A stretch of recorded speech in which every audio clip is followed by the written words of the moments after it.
Randy, seorang pemuda sederhana asal Riau, memutuskan untuk merantau ke Amerika Serikat demi memperbaiki nasib. Ia bekerja sebagai perawat pribadi bagi Emily, wanita paruh baya mantan pramugari yang kini lumpuh dan hidup menyendiri di pedesaan Amerika. Emily terkenal dingin, sinis, dan tertutup. Namun, sedikit demi sedikit, Randy yang hangat dan sabar berhasil mencairkan hatinya. Seiring waktu, Randy tidak hanya menjadi perawat, tetapi juga sahabat yang membangkitkan semangat hidup Emily. Namun, hubungan mereka yang kian akrab justru membuka tabir masa lalu yang selama ini terkubur. Emily adalah bagian dari keluarga Randy yang hilang puluhan tahun lalu dalam peristiwa misterius. Pengakuan ini mengguncang hati Randy, mengubah pandangannya tentang keluarga, akar, dan jati diri. Melalui kisah penuh kehangatan, rahasia, dan pengampunan, cerita ini menunjukkan bahwa keluarga bisa ditemukan di tempat yang tak terduga dan bahwa kebaikan sekecil apapun bisa menyembuhkan luka lama yang terdalam. Orang bilang, tanah kelahiran selalu punya cara menahanmu. Tapi buat Randy, tanah itu terasa seperti pasir hisap. Semakin lama ia bertahan, semakin dalam ia terjerat. Ia mencintai Riau, itu pasti. Tapi rasa cinta saja tak cukup untuk mengisi perut yang lapar atau menyambung mimpi yang makin tipis oleh waktu. Hari itu, pagi di kampung kecilnya begitu tenang. Langit mendung, tapi tidak hujan. Udara masih dingin, dan embun masih setia menempel di ujung daun pisang di belakang rumah. Randy berdiri di depan warung kecil milik ibunya, memandangi jalan tanah yang akan segera ia tinggalkan. Jadi bener, Ran? Kau ninggalin kami ke negeri jauh itu? Suara ibunya terdengar pelan, seolah ragu ingin mendengarnya. Randy menoleh, senyum kecil menghias wajahnya yang belum sempat dicukur bersih. Iya, Mak, tapi bukan ninggalin. Randy cuma mau cari jalan pulang yang lebih lapang. Ibunya tak menjawab. Ia hanya mengangguk pelan sambil mengelus tangan Randy. Tangan itu kasar, penuh bekas luka karena kerja serabutan bertahun-tahun. Dari bertani, jadi tukang bangunan, sampai bantu-bantu di bengkel tetangga. Randy bukan pemuda yang suka banyak bicara, tapi dalam diamnya, ia tahu satu hal.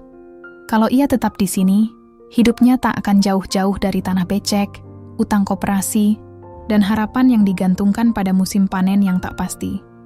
Bermula dari sebuah brosur kecil yang ia temukan di warung kopi, tentang program tenaga kerja Indonesia resmi ke luar negeri. Randy mengikuti pelatihan, mengurus dokumen, bahkan menjual sepeda motornya satu-satunya. Ia nekat, tapi bukan tanpa rencana. Ia tahu ia tak akan bisa menunggu keajaiban datang sendiri.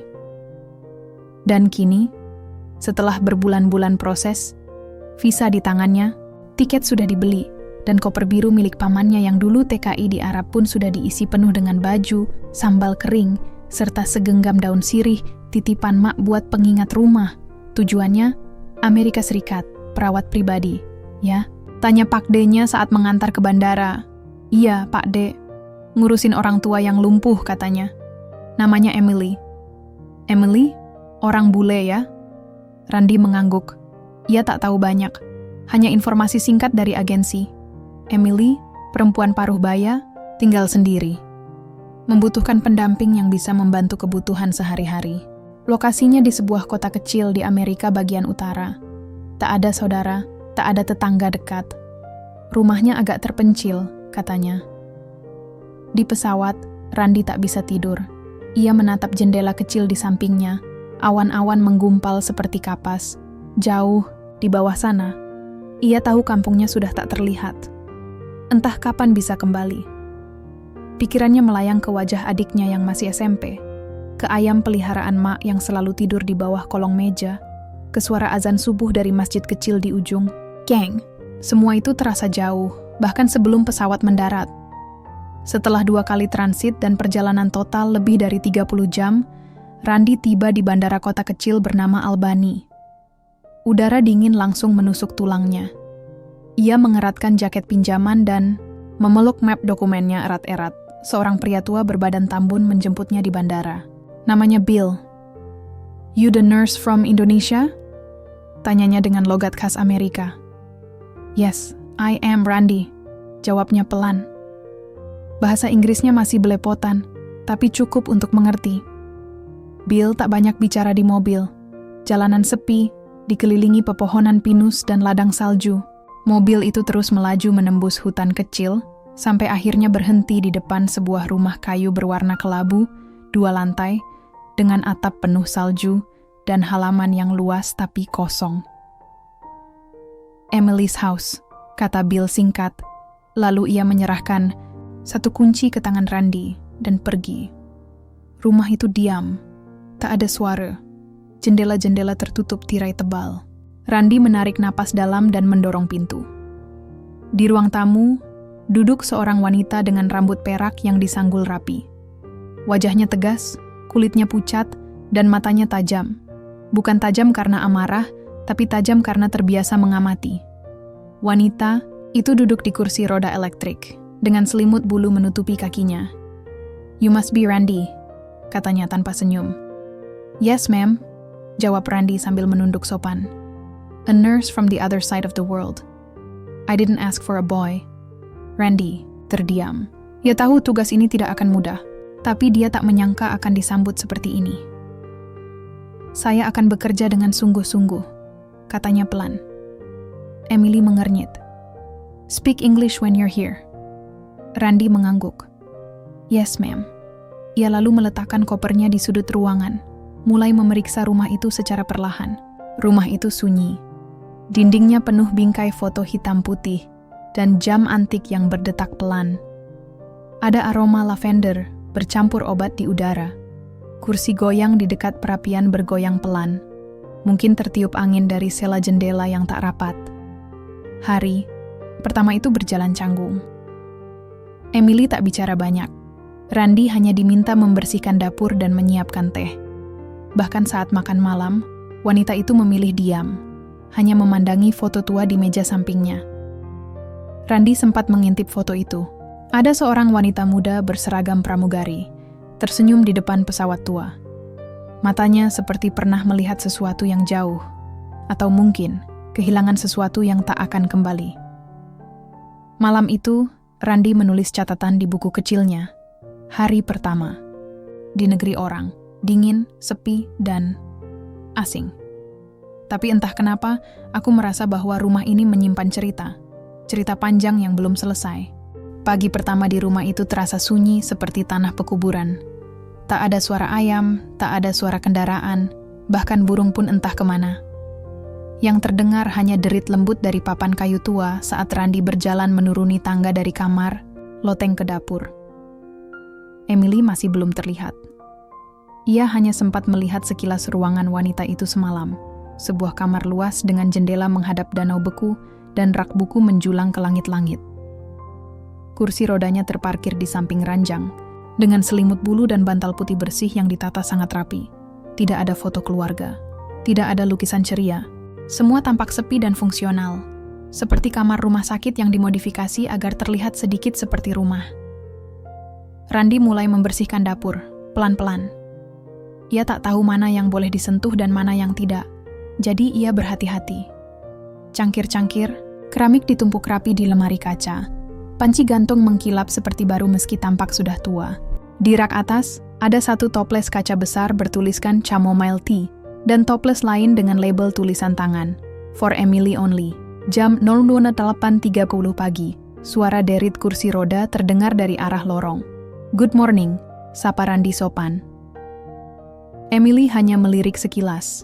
Ia mengenakan sweater abu-abu dengan syal biru laut di lehernya. Rambutnya masih disanggul, rapi seperti pramugari yang belum pensiun dari kedisiplinan. "Where's the tea?" tanyanya dingin. Randy langsung bergerak, mengambilkan teh chamomile, dan menuangkannya ke dalam cangkir putih bergambar sayap pesawat. Ia menghidangkannya dengan hati-hati di meja bundar kecil di dekat jendela. Di luar sana, salju turun pelan, menghiasi halaman belakang dengan selimut putih yang tampak tenang, tapi menusuk tulang. Emily menyeruput tehnya. Tidak ada ucapan terima kasih. Tidak ada komentar. Ia hanya menatap jendela, lalu berkata, "You'll mop the living room after this, and don't touch my books." Randy mengangguk. "Yes, ma'am." Hari-hari berikutnya berjalan dengan ritme yang hampir sama. Emily berbicara hanya seperlunya. Randy bekerja dari pagi hingga malam, mulai dari memasak, membersihkan, mencuci pakaian, hingga mengganti sprei tempat tidur. Ia juga membantu mengangkat Emily saat mandi dan berpindah kursi, meskipun wanita itu selalu tampak tidak nyaman disentuh. "Don't pity me," katanya suatu hari saat Randy membantunya memindahkan tubuhnya ke ranjang. "I chose to live like this."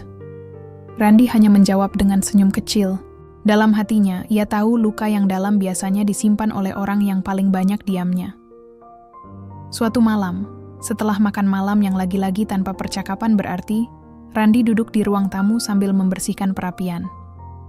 Ia memperhatikan satu rak kecil di samping lemari kaca, dipenuhi foto-foto lawas.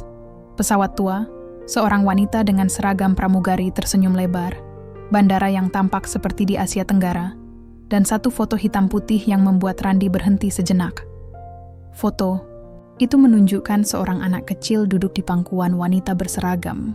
Di belakang mereka, terlihat pohon kelapa dan rumah panggung, pemandangan yang sangat mirip dengan kampung Randy. Ia nyaris ingin bertanya, tapi suara Emily terdengar dari belakang, pelan namun tegas. "Don't touch those." Randy langsung mundur. "Sorry ma'am, I was just cleaning." Emily menatap tajam, tapi kali ini ada sedikit keraguan dalam sorot matanya. Seolah-olah ia ingin menjelaskan sesuatu, tapi memilih membungkam mulutnya sendiri. Malam itu, saat Emily sudah tertidur dan rumah kembali sunyi, Randy menulis lagi di buku catatannya. Dia keras, dingin, bahkan kadang menyakitkan. Tapi aku bisa lihat. Di balik tatapan tajam itu, ada orang yang pernah mencintai hidup. Foto-foto itu bukan sekadar kenangan. Itu sisa-sisa dari masa lalunya yang mungkin belum selesai. Beberapa hari kemudian, hujan salju turun lebih lebat. Pemanas rumah sempat rusak, dan Randy terpaksa menyalakan perapian lebih lama dari biasanya. Ia pun memutuskan untuk membersihkan ruang bawah tanah, tempat penyimpanan kayu dan alat-alat lama. Di sudut ruang bawah tanah itu, ia menemukan satu lemari besi tua, terkunci dengan label lusuh. "Private, do not open." Randy tentu tak berani membukanya, tapi ia merasa jantungnya berdetak lebih cepat hanya dengan berdiri di depannya. Entah kenapa, ia merasa seperti sedang berdiri di depan sesuatu yang menyimpan potongan cerita penting dari hidup seseorang. Keesokan harinya, Randy bertanya pelan saat menyajikan sarapan. "Ma'am, did you ever live in Asia before?" Emily berhenti mengunyah. Ia menatap Randy, lama. "What makes you ask that?" Randy ragu. "I saw some photos. There were coconut trees and a little boy." Emily meletakkan garpunya. Untuk pertama kalinya sejak Randy datang, suaranya terdengar. "Lelah, I flew. Everywhere," katanya singkat. "Asia, Africa, even the Pacific Islands. That's what we do. We fly and never settle." Ia menatap jendela, dan Randy tahu percakapan itu sudah selesai. Tapi sejak hari itu, Emily mulai sedikit berubah. Ia mulai bertanya balik. "What's your hometown like? Do you miss your family? What food do you cook back home?" Randy menjawab semuanya dengan antusias. Ia bahkan membuatkan Emily nasi goreng dan sambal kering, yang membuat wanita itu terbatuk karena kepedasan, namun tertawa untuk pertama kalinya. "You people put fire in your food," katanya sambil mengelap air mata. "No wonder you're always warm." Hari-hari pun berjalan lebih ringan. Emily mulai membiarkan Randy membacakan buku untuknya. Kadang, ia bercerita tentang bandara, tentang malam-malam panjang di pesawat, tentang teman-teman kerjanya yang satu persatu sudah pergi. "Saya suka dengar cerita itu," kata Randy. Emily melirik. "Then you better listen carefully, because I might not repeat it." Tapi Randy tahu, wanita itu mulai menikmati didengarkan. Dan suatu malam, ketika listrik padam karena badai salju, Emily meminta sesuatu yang mengejutkan. "Tell me your story, Randy, from the beginning." Listrik padam di malam musim dingin adalah mimpi buruk untuk siapapun, apalagi di rumah tua yang jauh dari kota dan dikelilingi hutan. Tapi malam itu, ketika lampu-lampu mati satu persatu, Randi tidak panik. Ia justru merasa akrab, gelap. Seperti ini bukan hal baru bagi anak kampung yang sering kena giliran pemadaman saat kecil. Ia menyalakan lilin yang ia simpan di dapur, lalu membawa satu ke ruang tengah. Emily duduk di kursi rodanya, membungkus tubuhnya dengan selimut tebal. Nyala lilin membuat wajahnya tampak lebih hangat dari biasanya. Bayangan api menari di dinding, memantulkan siluet masa lalu yang belum ingin pergi. "Ceritakan tentang hidupmu," kata Emily, pelan tapi pasti. Dari awal. Randi sempat terdiam.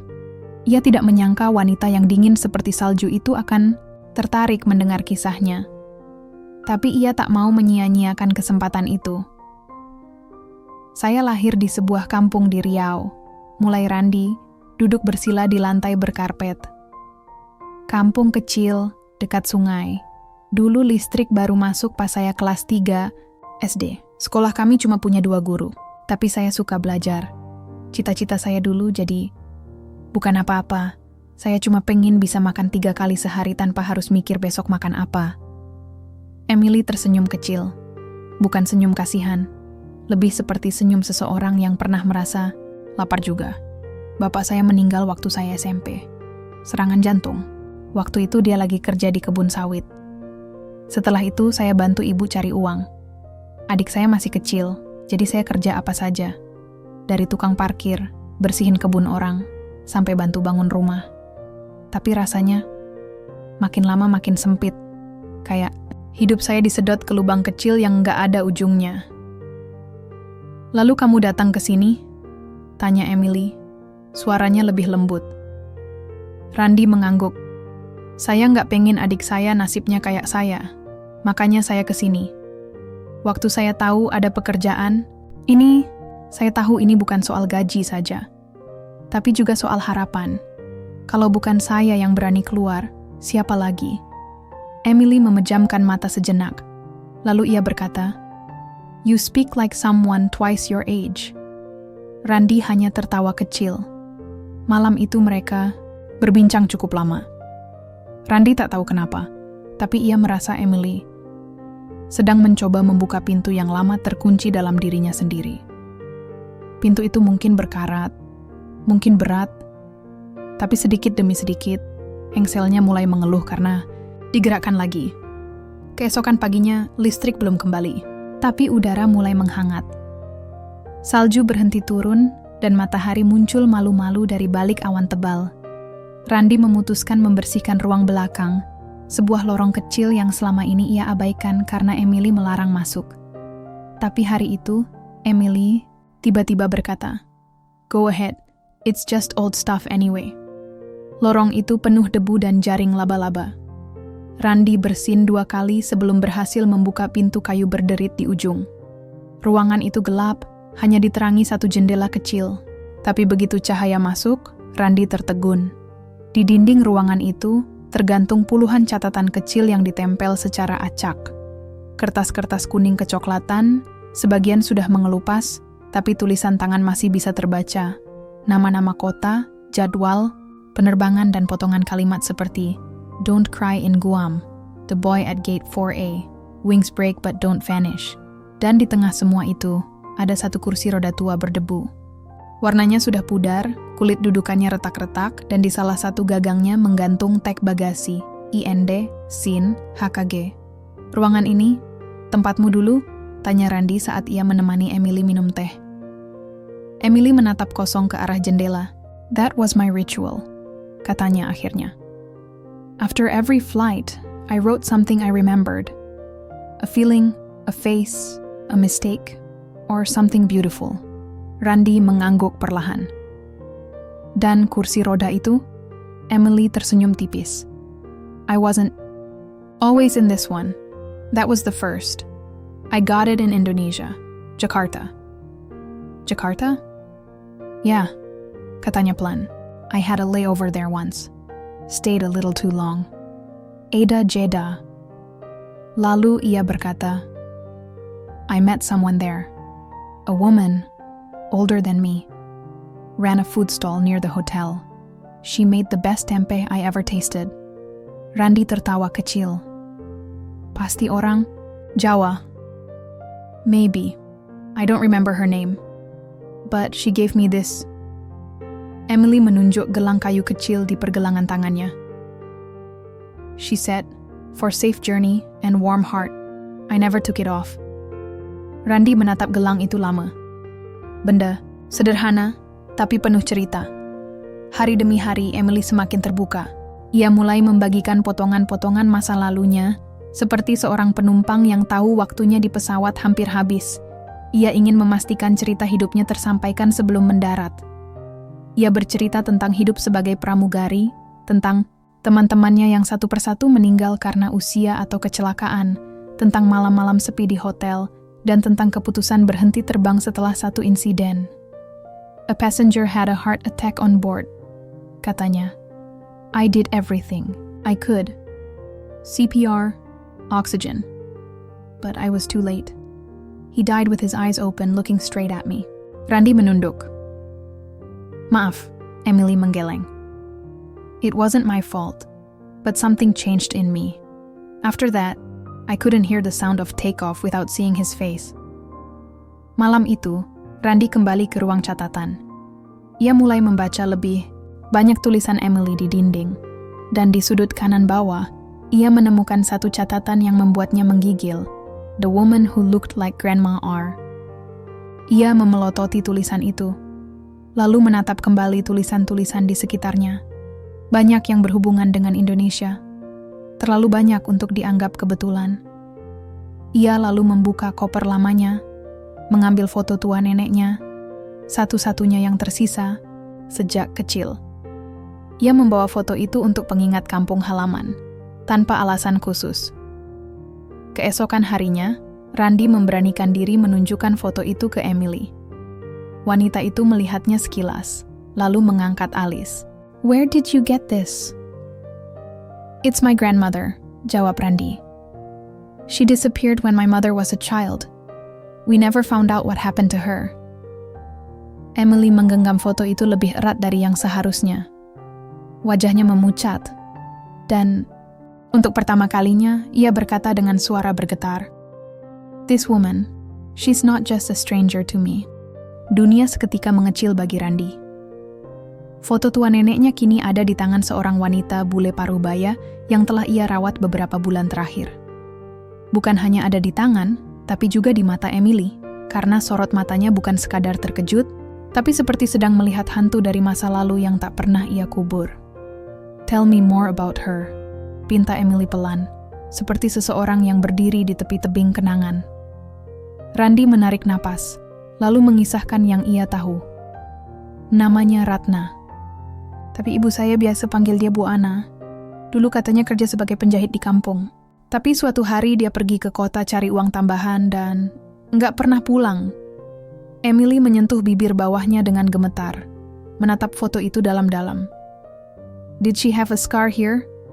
tanyanya sambil menunjuk pipi kanan. Randy mengangguk. "Iya, kecil, kayak bekas luka bakar. Ibu bilang itu karena dia kena uap setrika waktu muda." Emily menutup mata, lalu berdiri dengan bantuan kursi rodanya dan meminta Randy mengikutinya. Mereka kembali ke ruang catatan.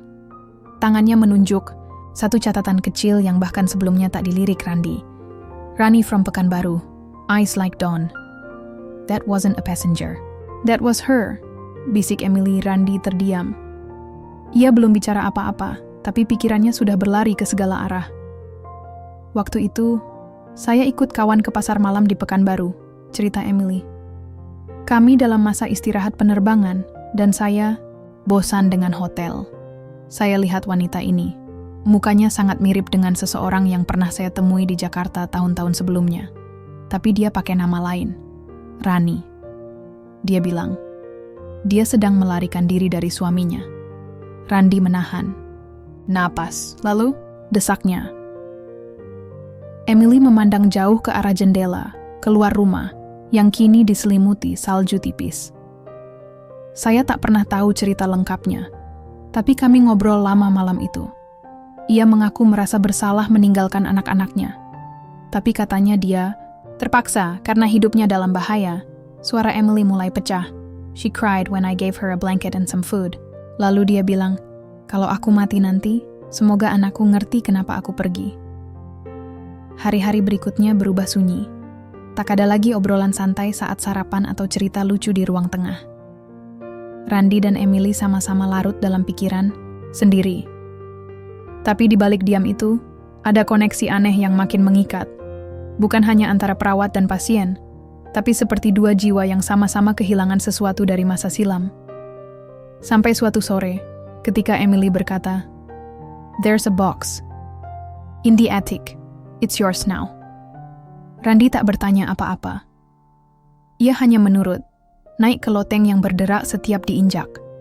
Di sana, di antara tumpukan koper dan kain usang, ia menemukan sebuah kotak kayu tua dengan ukiran motif bunga melati. Ditutupnya, mirip hiasan yang sering ada di rumah-rumah tradisional Indonesia. Di dalamnya, ada sepucuk surat. Untuk anakku, kalau kau membaca ini, berarti takdir telah mempertemukan kita lagi. Entah bagaimana caranya. Aku Ratna. Aku ibumu. Aku lari bukan karena tak sayang, tapi karena ingin selamat. Maafkan aku. Emily adalah orang terakhir yang tahu aku masih hidup. Dia menyelamatkanku malam itu. Kalau kau bertemu dia, berarti Allah telah merangkai takdir yang lebih besar dari yang bisa kupahami. Randy tak bisa menahan air mata. Hari itu, ia duduk di samping Emily lebih lama dari biasanya. Tak banyak kata, hanya keheningan yang penuh arti. Dan di sela senja, Emily berkata lirih, "Aku tak tahu kenapa tak kuhubungi keluarganya. Aku terlalu takut mencampuri hidup orang. Tapi aku simpan surat itu, karena aku yakin suatu hari orang yang tepat akan datang mencarinya." Randy menatap wanita itu, yang dulu ia pikir hanya orang asing, hanya klien, hanya tugas. Tapi sekarang, seperti bagian dari keluarganya yang sempat hilang di antara benua dan waktu. "Aku nggak tahu harus marah atau bersyukur," bisik Randy. "Tapi mungkin ini cara semesta minta aku pulang." Emily mengangguk pelan.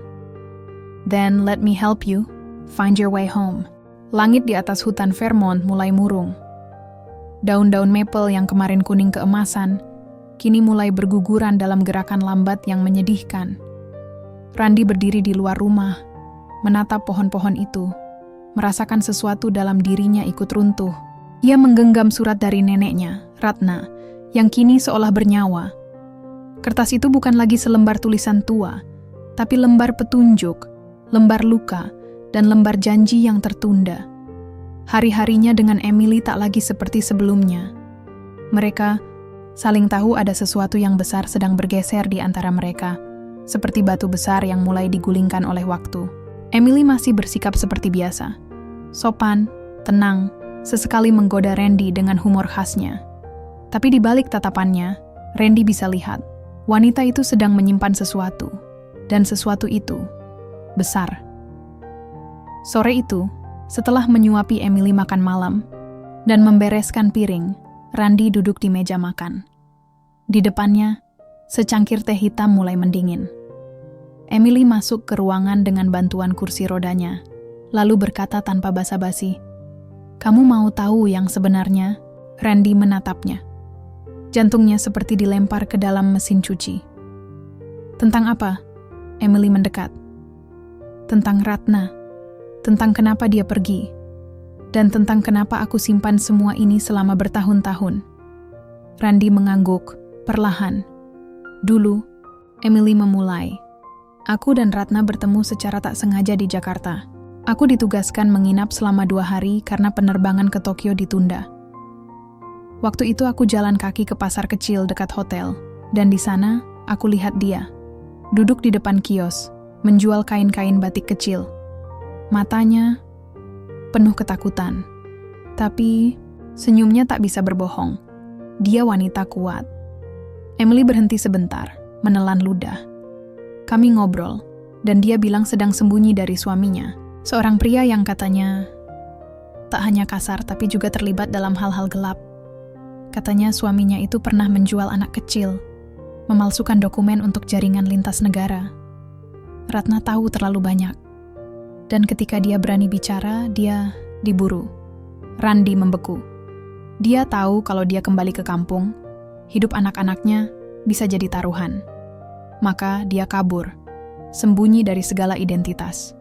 Ganti nama, ganti kota. Lalu suatu malam, dia mendatangiku di hotel. Badannya memar, lututnya berdarah. Dia bilang, "Aku sudah tak punya tempat lain." Dan malam itu, aku sembunyikan dia. "Berapa lama dia bersamamu?" tanya Randi, suaranya serak. "Sebulan. Setelah itu, aku pindahkan dia ke tempat temanku, seorang wanita tua yang tinggal di perbatasan Malaysia. Aman di sana. Kami tetap surat menyurat sesekali, tapi kemudian surat-surat itu berhenti datang. Aku pikir dia sudah entah meninggal atau pindah lagi." Randi menunduk. "Kenapa nggak bilang ke keluarganya?" Emily terdiam lama, sangat lama. "Karena aku takut." "Takut apa?" "Takut mereka tak mengerti. Takut mereka marah karena aku menyembunyikannya. Dan mungkin karena aku terlalu egois ingin menyimpan satu bagian dari dunia itu untuk diriku sendiri.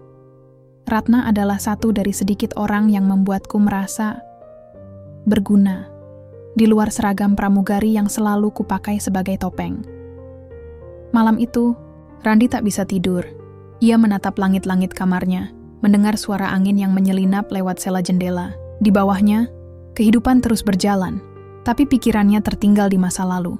Bersama neneknya yang menghilang, bersama Emily muda yang menyimpan rahasia, dan bersama pertanyaan yang kini tak bisa ia tahan lagi. Ia turun ke lantai bawah. Emily masih terjaga di ruang tengah, duduk di kursi rodanya, membaca buku tua. Ia menoleh, lalu berkata, "Kamu nggak bisa tidur juga?" Randi langsung duduk di karpet bersandar pada sofa. "Aku punya pertanyaan, dan aku ingin jawaban jujur." Emily menutup bukunya. "Kau bilang menyelamatkan Ratna karena iba. Tapi, apakah hanya karena itu?" Randi menatap lurus padanya.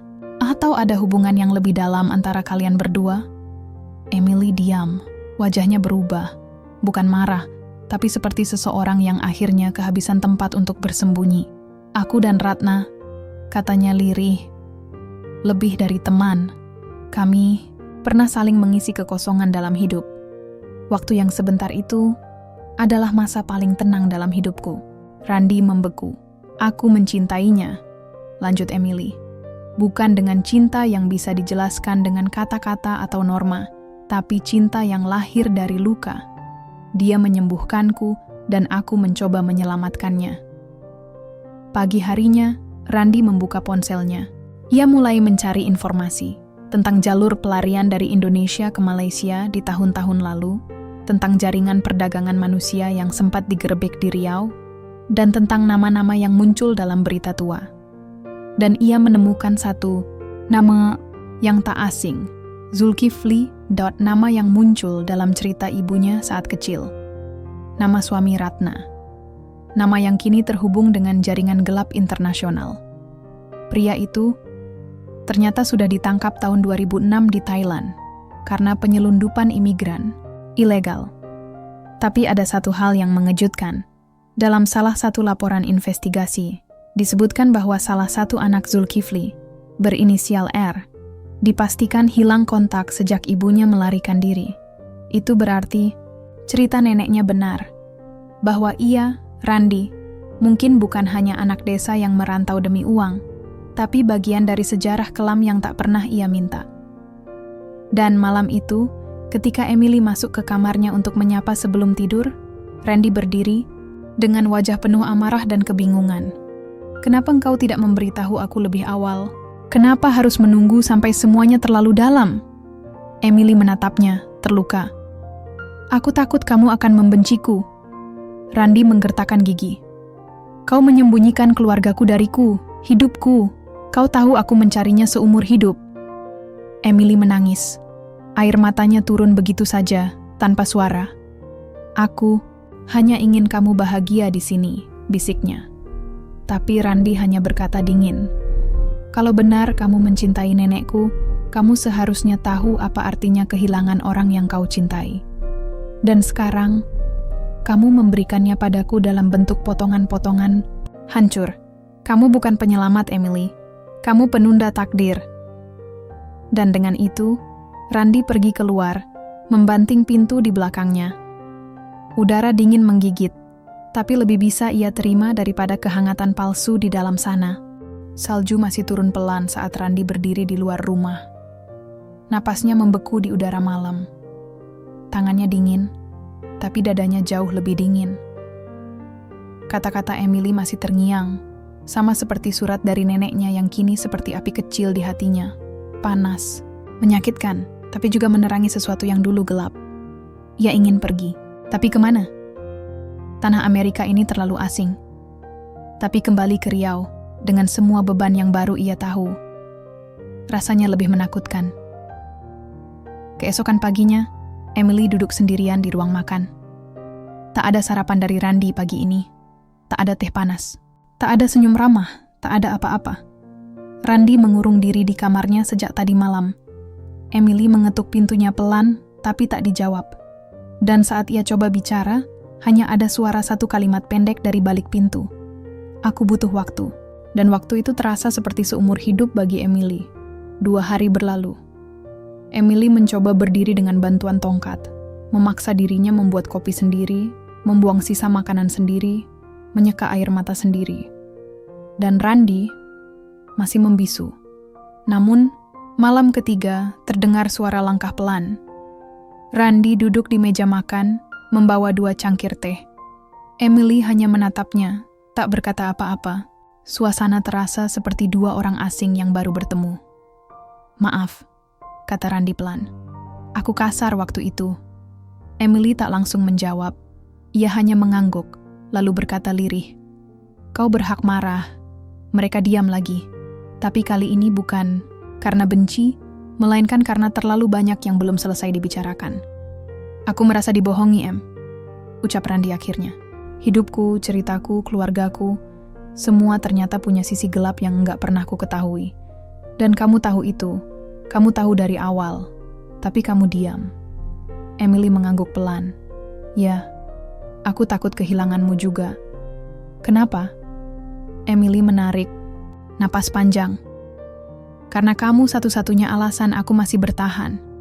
Karena kamu mengingatkanku pada dia. Pada Ratna. Bukan cuma wajahmu, tapi cara bicaramu. Cara kamu merawat orang lain. Aku takut kehilanganmu seperti aku kehilangan dia. Suara Emily pecah di akhir kalimat itu. Randy menatap wanita itu, yang kini terlihat begitu rapuh. Bukan karena lumpuh, tapi karena luka di hatinya yang terlalu lama disimpan. Randy meletakkan cangkirnya. Kau tahu nggak, dari dulu aku mikir, mungkin aku ini anak gagal. Kerja serabutan, pindah-pindah tempat. Tapi ternyata, yang membuatku hilang bukan cuma hidupku, tapi sejarahku. Aku nggak tahu siapa aku sebenarnya. Emily menatap matanya. Kamu adalah cucu dari wanita paling kuat yang pernah ku kenal. Dan kamu adalah lelaki muda yang paling sabar yang pernah bersamaku. Itu lebih dari cukup. Keesokan harinya, Randy memutuskan mengambil keputusan besar. Ia menelepon ibunya di Riau, untuk pertama kalinya setelah sekian lama. Ibu, katanya, menahan air mata. Aku ketemu orang yang kenal sama nenek, Ratna. Di seberang, suara ibunya tercekat. Kamu? Serius? Dia ada di sini. Sekarang aku kerja buat dia. Tapi bukan cuma kerja, aku juga belajar. Tentang nenek, tentang diriku. Dan aku tahu sekarang kenapa dia pergi. Suara isaknya mengalir. Di telepon. Aku pengen pulang, Bu. Tapi aku juga pengen nenek dikenang dengan cara yang benar.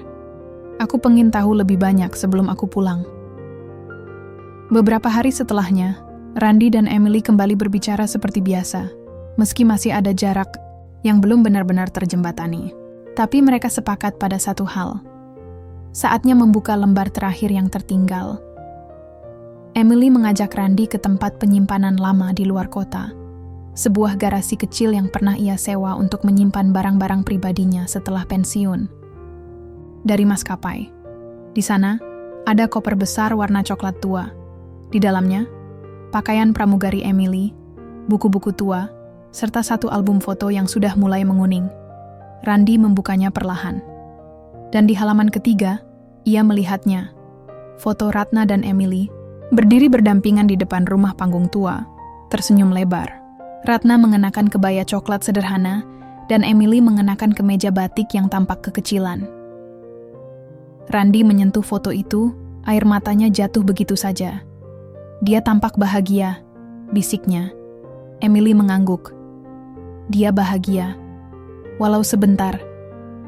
Dalam perjalanan pulang, Randy berkata, "Kalau aku bisa nulis ulang sejarah keluarga, aku akan mulai dari sini, dari Vermont. Dari salju pertama. Dari Emily." Emily menoleh, matanya basah. "Kamu sudah menulisnya, Ran, dengan hadir di hidupku." Randy menatap wanita itu, yang kini tak lagi hanya klien. Ia adalah pintu. Pintu menuju masa lalu yang hilang. Dan sekaligus cermin dari siapa Randy sebenarnya. Waktu berlalu cepat. Randy telah kembali ke Seattle untuk mengikuti seminar. Dan dari sana, hidupnya berlanjut dengan cara yang tak pernah ia bayangkan. Buku pertamanya, Langkah Pulang di Negeri Orang, terbit dengan cepat, bahkan mendapat sambutan luar biasa dari pembaca dan kritikus.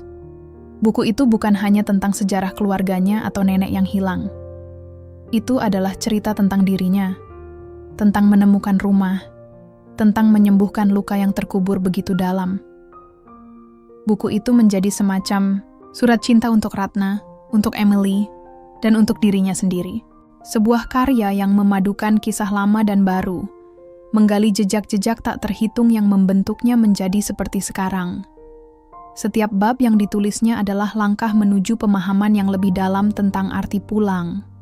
Namun, meskipun ia sekarang dikenal sebagai penulis, meskipun ia telah menemukan kedamaian dengan masa lalunya, Randy tidak pernah melupakan orang yang memberinya kesempatan pertama untuk menemukan diri.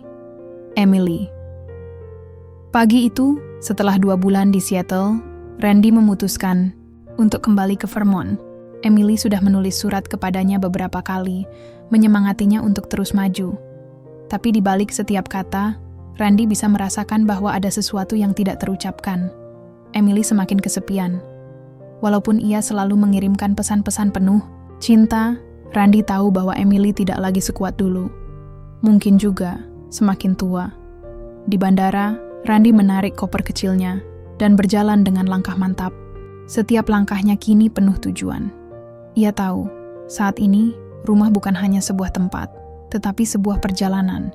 Suatu perjalanan menuju kedamaian dan pemahaman yang lebih besar tentang dirinya.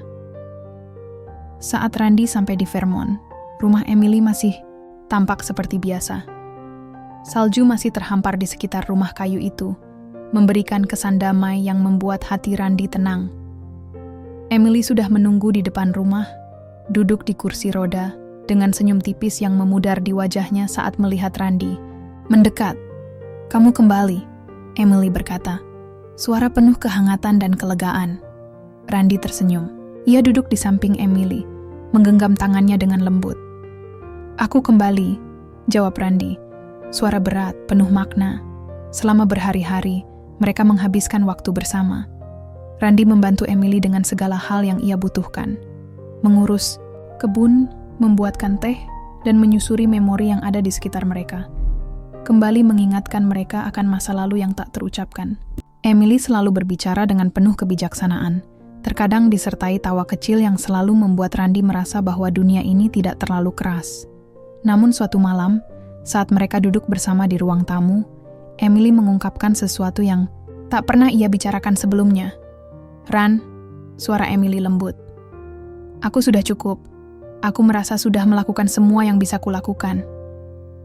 Randy menatapnya bingung. "Apa maksudmu, Em?" "Ini bukan tentang akhir hidup, Ran," jawab Emily, sambil menatapnya dengan mata yang lebih tenang dari sebelumnya. "Ini tentang akhir dari perjalanan kita bersama. Aku sudah memberi yang terbaik. Aku sudah menceritakan kisah hidupku. Aku..." sudah menemui seseorang yang bisa aku percayai. Dan aku merasa siap untuk pergi. Tidak ada yang bisa memperbaiki keadaan tubuhku, tapi aku sudah menerima ini semua. Randy menahan napas, tak tahu harus berkata apa. Semua emosi yang sudah ia simpan sejak lama tiba-tiba meluap. Dalam diri Emily, ia menemukan lebih dari sekadar perawat dan teman. Ia menemukan seorang ibu, seorang pahlawan, dan seorang wanita yang begitu penuh dengan kasih sayang dan pengorbanan. Randy mulai berbicara dengan suara yang hampir pecah. Aku nggak tahu harus gimana tanpa kamu. Kamu adalah rumahku, Emily tersenyum. Kamu sudah menemukannya, Ran. Rumah itu ada di dalam dirimu. Dan buku yang kamu tulis itu adalah buktinya. Kamu sudah pulang, meskipun kamu tidak kembali ke sini. Randy menatapnya. Aku belum selesai, Aku belum selesai mencari. Tapi, kamu sudah tahu jalanmu, kan? Emily bertanya, matanya berbinar. Yang penting itu, kamu tahu kemana akan melangkah. Randy memandangnya lama. Dalam diri Emily, ia melihat seorang wanita yang telah menjalani banyak hal, yang telah merasakan kehilangan, rasa sakit, dan kesepian, tapi juga menemukan ketenangan dalam menerima takdirnya. Itu adalah pelajaran berharga yang tak bisa ia temukan di tempat lain. Ya, Randy berkata perlahan, aku tahu kemana akan melangkah. Beberapa hari kemudian, Emily mengajak Randy ke taman belakang rumah. Salju mulai turun lagi, tapi Randy merasa kali ini berbeda. Ia tidak merasa sendirian lagi. Semua yang telah mereka lalui, semua penderitaan, semua kebahagiaan, membuatnya merasa lebih utuh. Di bawah pohon tua yang sudah lama berdiri, Emily berkata, Ran, aku ingin kamu tahu satu hal. Aku tidak akan meninggalkanmu. Aku akan ada di setiap langkahmu, di setiap tulisanmu, di setiap kisah yang kamu buat. Karena kamu adalah bagian dari cerita ini. Randy hanya bisa mengangguk, tak mampu mengungkapkan perasaannya. Cukup dengan pelukan hangat yang mereka bagi, mereka tahu bahwa keduanya sudah menemukan kedamaian. Saat Randy kembali ke Seattle beberapa minggu kemudian, ia membawa lebih dari sekadar buku atau kisah yang telah ia tulis. Ia membawa bagian dari hidupnya yang telah lengkap, sebuah pemahaman tentang rumah yang tidak tergantung pada tempat, tapi pada orang-orang yang kita cintai, pada cerita yang kita wariskan, dan pada langkah-langkah yang kita pilih untuk diambil. Rumah adalah perjalanan, rumah adalah kenangan, rumah adalah kedamaian yang kita temukan dalam diri kita sendiri. Dan Randy tahu bahwa meskipun ia jauh dari kampung halamannya, dari tanah airnya, rumahnya kini ada dimanapun ia merasa diterima dan dicintai. Rumah ada dalam langkah-langkah yang telah ia tulis, dalam kisah yang ia bagi dengan dunia.